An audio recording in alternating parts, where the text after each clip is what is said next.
I'm talking about the cult of having agendas and the cult of not having agendas. What's the difference between cult and culture? You're anyway. It's what you're doing. Anyway, the difference between cult and culture is what you're doing, or not doing. So, it's this wonderful thing that happens on pay week is that the cleaner lady comes, one of the days of pay week, and moves everything around, so it's all nice and clean and scrubbed, and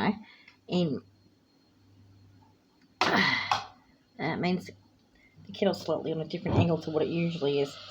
Anyway, takes a bit of doing sorting it out. So the difference between a cult and culture is what you're doing. Talk about the cult of having agendas versus the cult of not having agendas. When it comes to cult of having agendas, those people are very much accustomed to seeing the world from the perspective of everything as just is planned in advance. It's deliberate. It's intentional. They're almost paranoid people. They're quite paranoid people. They seem to actually having a daily to-do list and just deciding that your 5-year plan for how you're going to get through uni or tech or your apprenticeship or whatever it is that you've been doing is not really quite the same thing as having an agenda. It's also not an agenda to sort of like just say for a group of people to sit down and go, well, today we kind of have to talk about that topic. It's on the list of things to do, so let's just get it done, right? Even that's that's an agenda for a meeting. What having an agenda means is like an agenda. An agenda. It's a big fuck off conspiracy and plan. It's an agenda. Scary agenda. Okay, so they've got big plans and scans and agendas. So they just go and they set this person up and they set that person up and they set the other person up and then the other person up and they do it all in piecemeal like that. And so the one that's the target of their agenda is it's not the only target. Everyone's technically the target of the agenda, but the central focus of their agenda typically doesn't know what those pieces are. Okay, and you got the Wanderers. Well, have you heard of the Wanderers? The Wanderers that wander, the Dorothy characters that wander through, and they see this great landscape called Oz, where there's a wicked witch and an evil wizard, and they sewed green glasses into the eyes of all the people of Oz, Emerald City, and it was quite mean. And Dorothy doesn't know anything about that place at all, and she just wanders in, and she's like, "Oh wow, oh there's some interesting characters, munchkins, talking tin men, scarecrows and lions and whatever else, how come there's like this." It's like she goes into this drug-induced frenzy where she winds up. So some people see Dorothy as a child character, but she's not. She's just naive. She's a new person to a strange land, who comes from a drastically different culture, and doesn't actually know what any of that stuff is. And so she's wondering, going, "Oh, what's that?" And apparently, heroin existed back in Kansas, so there is a scene where they're rolling around in poppy flowers. So they probably were, in some capacity or another, attempting to illustrate the idea there that adult women and people more generally can be naive responders to complex situations that they didn't create. Just waltz right into it quite accidentally. Get blamed as though that they did it on purpose. So, because the tornado that hit the house that killed the Wicked Witch's sister, she didn't actually cause the tornado, so how the fuck was she responsible for it in the first place? And so Dorothy just acts like this common denominator that's completely oblivious. She just goes through the entire movie just so happens to be meeting all these people, And so the logic then follows that she wasn't operating of her own volition. She was guided by the dark hand of the magicians or something like that, or the dark hand of the tornado, or the dark hand of um, of just Kansas maybe, or both, or maybe Kansas and Oz are at war because they have ideological differences.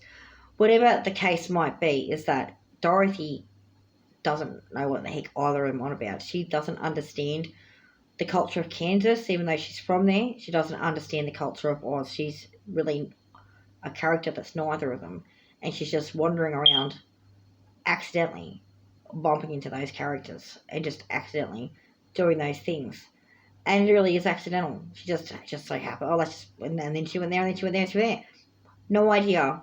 Didn't know there was going to be a Wicked Witch. Didn't know there was going to be a Glinda. Didn't know there was going to be an Emerald City with people's eyes sewn, with green lenses sewn over the top of them. So, that type of idea of agenda behind that. So let's just an example of do other people have agendas as well in that story?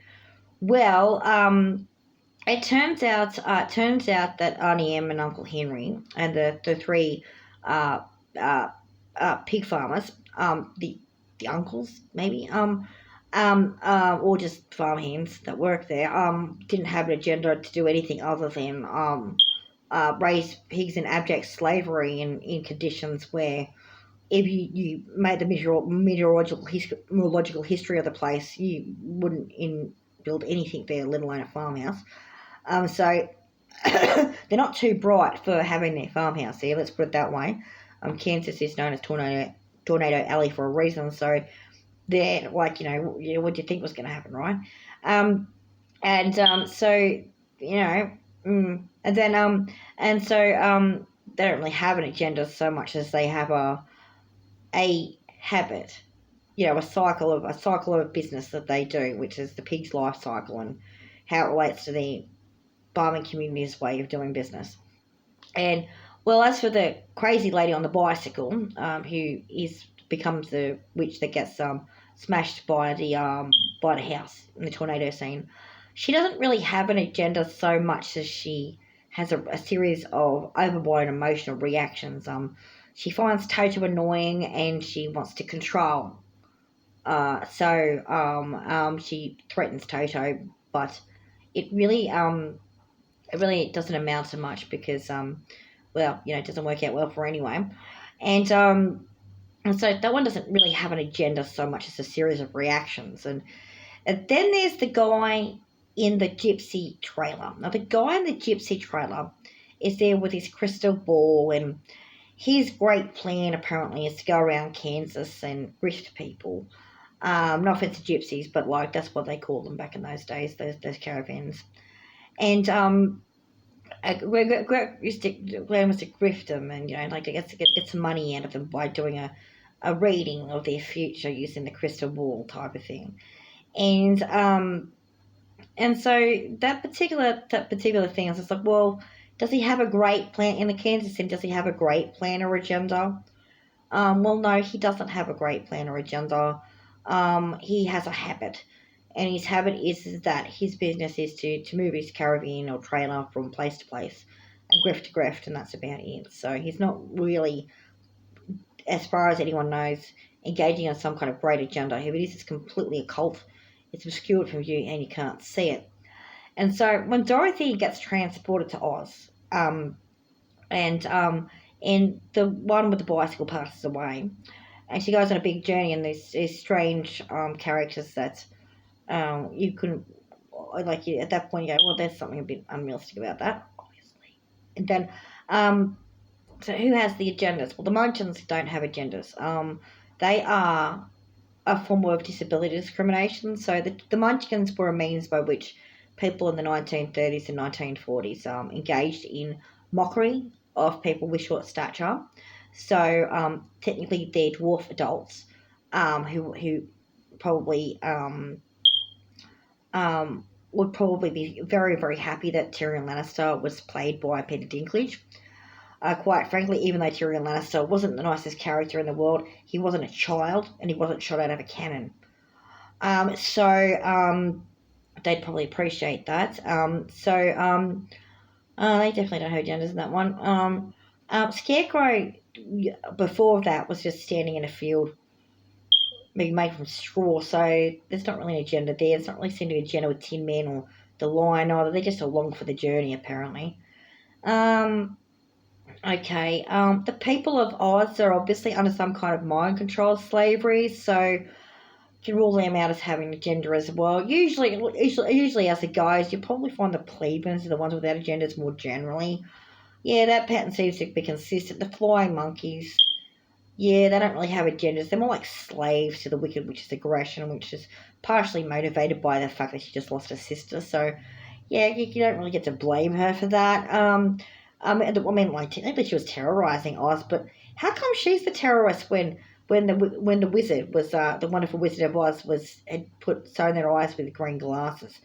Don't know why. I don't know why. Like literally, performing surgery on people to like do mind control elements is considered less wicked than having some kind of weird hybrid flying monkey story. Anyway, but like as bitchy though she was, and so it's kind of interesting that one. So the Wicked Witch having a agenda. Well, she maybe her agenda was to just to have a crack at anyone that was giving a shit. Maybe her agenda was to overthrow the Wizard of Oz. Maybe that was part of it.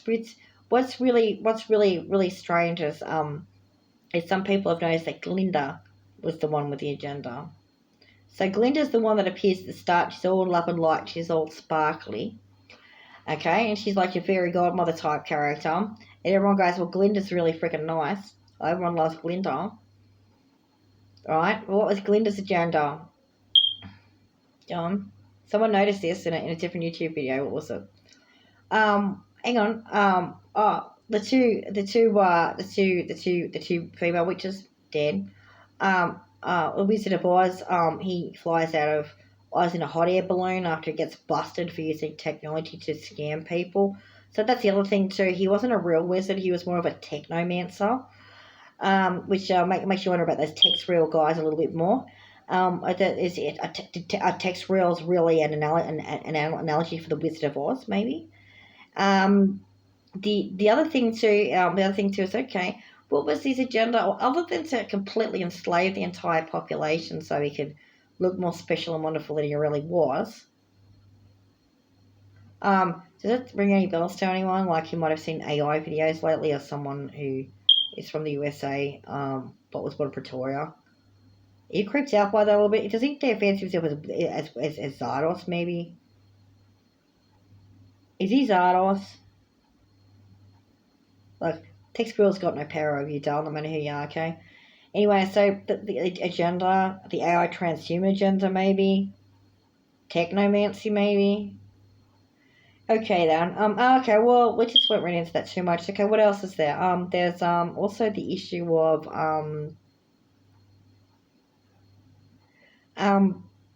the issue of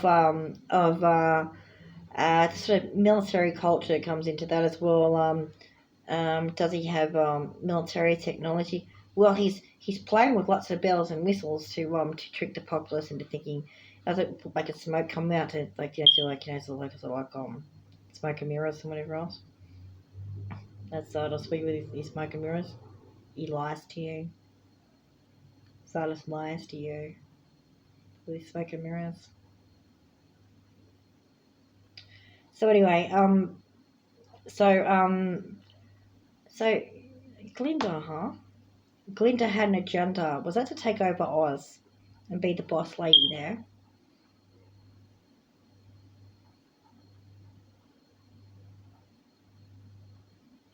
And she'd stop at nothing, not even the death of two people to overthrow,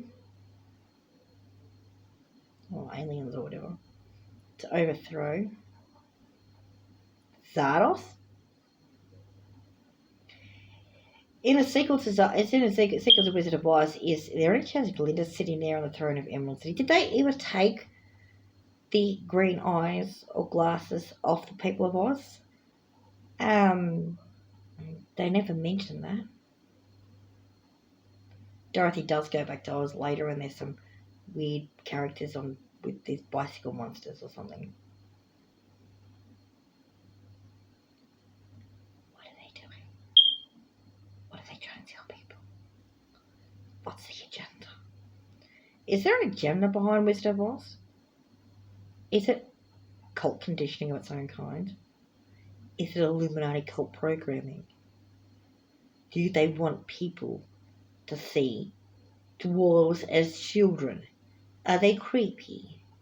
Do the Illuminati hate people with disabilities?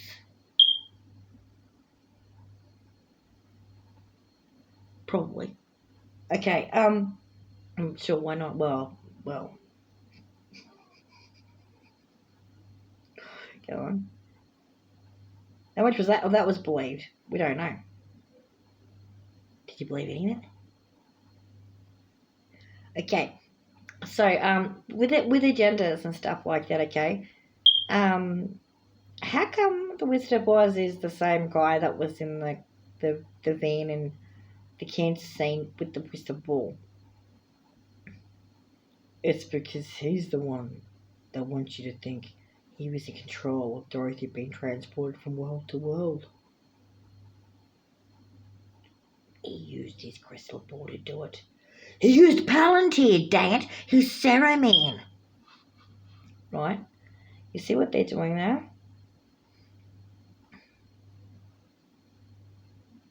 You see what they're doing now? Palantir, Sarah Man, Wizard of Oz. Is the gypsy in the caravan?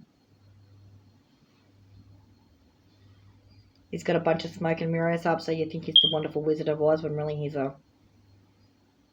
just a dude that's engaging in technomancy and screwing with you. What are they trying to tell people? What's the agenda?